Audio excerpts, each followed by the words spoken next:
Hello everyone. Today we are starting with Python Pandas data frame session 2. In this session, according to our CBSE curriculum, we are learning about iteration, various operations on rows and columns like add, delete, rename a row and column, or select the data from the rows and columns. Then we are learning about head and tail functions and indexing using labels. So this is what we are covering in today's session.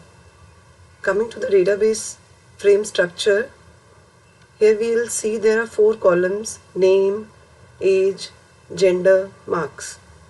Now if I want to add one more column to this data frame class, I can add that column easily. There are various functions through which we can perform this. We will do it by giving a new label name and then assigning a list of values to it. We also do it by assign function.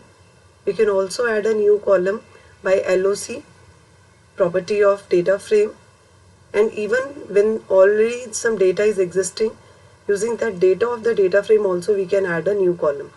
Like if we have the marks of all the students and I want to calculate the total in percentage, that time also I can add a new column total, and I can add all those marks scored by the student in individual subjects and calculate the sum in the total column.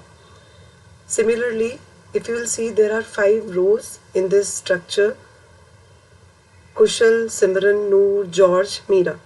So there are indexes are 0, 1, 2, 3, 4.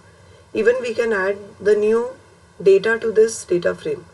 We can add some more students' names, and they are done by using the append function. Append means adding at the end. So after Meera, we can add the new entry to this data frame also. Similarly, if I find there is some column which is not useful, like age, I couldn't find any use later on, and I want to delete this column from the structure. So simply, there are various methods again to delete the data.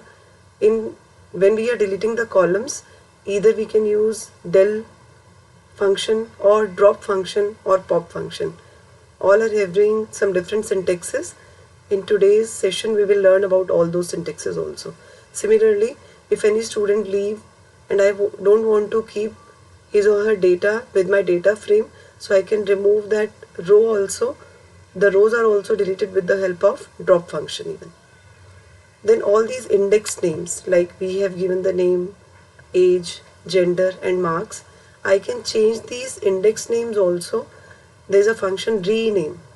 Similarly, I have not defined any indexes to my rows. So if I have defined some indexes to my rows and I want to change those indexes also, with the same rename function I can change the indexes of rows also. So the same function rename is used to change the index of rows as well as of index of column. Then we want to select some of the data from my data frame. Like I want to display only name and marks. I want to display only the name, age and marks. So for this selective accessing of data, we are having again the use of LOC and ILOC. So indexing here is nothing but actually accessing the data from my data frame. So in today's session, we are even learning about the indexing part. Then there are 2 important functions of a data frame: head and tail. As their names are telling us, head is something which is on the top and tail is something which is on the bottom. So if I want to access some records from the beginning of my data frame, I have to use head function, and if some records from bottom of my data frame, then we have to use the tail function.